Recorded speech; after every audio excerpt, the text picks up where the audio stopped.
This is 8 News Now at 6.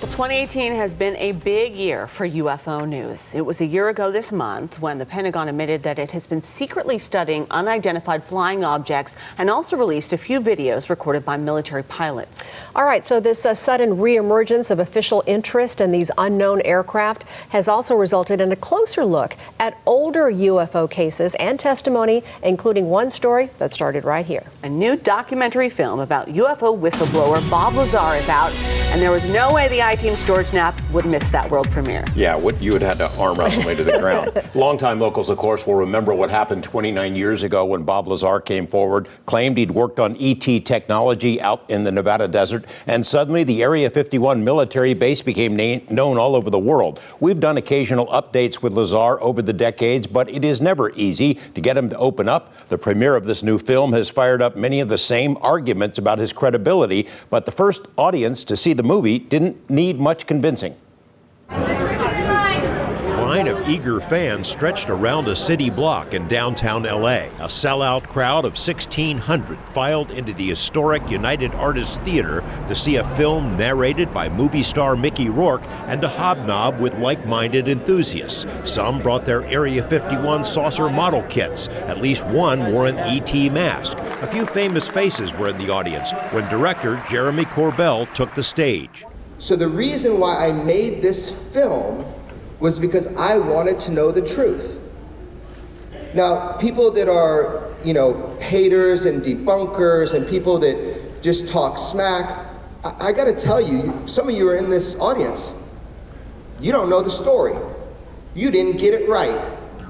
Hidden things. As the lights dimmed and the projector fired up, the subject of the movie, Bob Lazar, took a seat alongside other interested parties. Well, there's several, actually 9 flying saucers, flying discs. This 1989 interview on KLAS-TV changed things forever for Bob Lazar, whose identity was made public months later.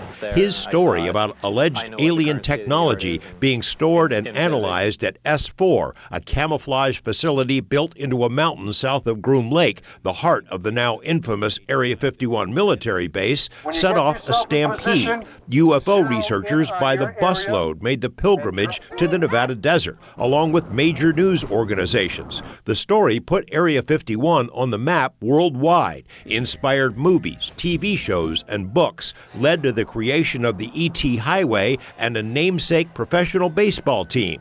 In our periodic interviews with Lazar over the last 29 years, he expressed regret about ever coming forward. In Corbell's film, Lazar opens up even more. I'm known for working at a classified base known as S4 out in the Nevada desert near Area 51. And there, we reverse engineered alien spacecraft. And it's changed my life a lot. Positive or negative?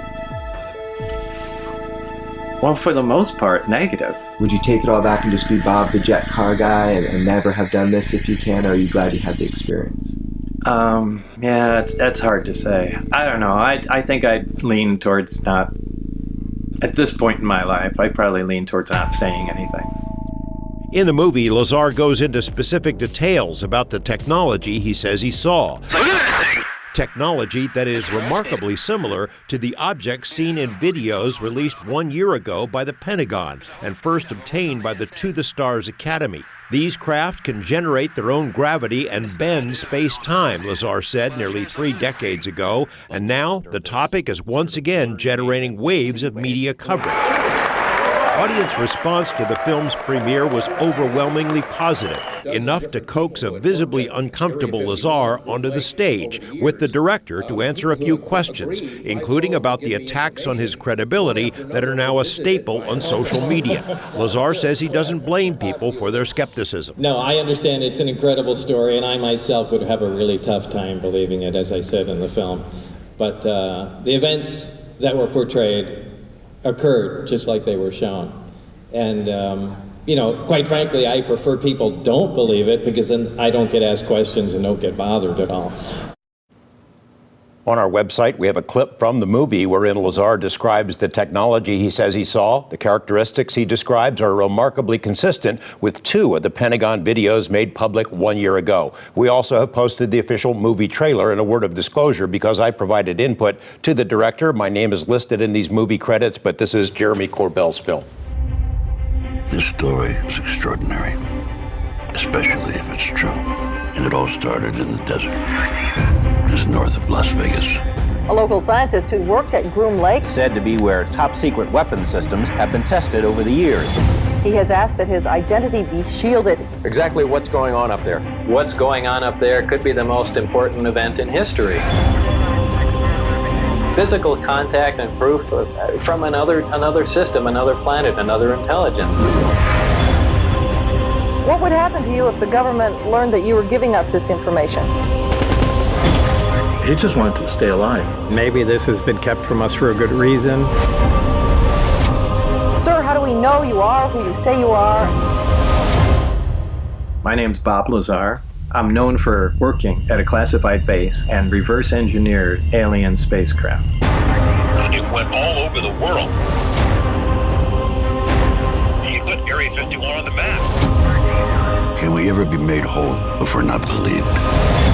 We can't verify what was going on in his background. I have no motivation to lie. The science and the technology can change us. We've always looked to the skies for answers, instead of looking into ourselves.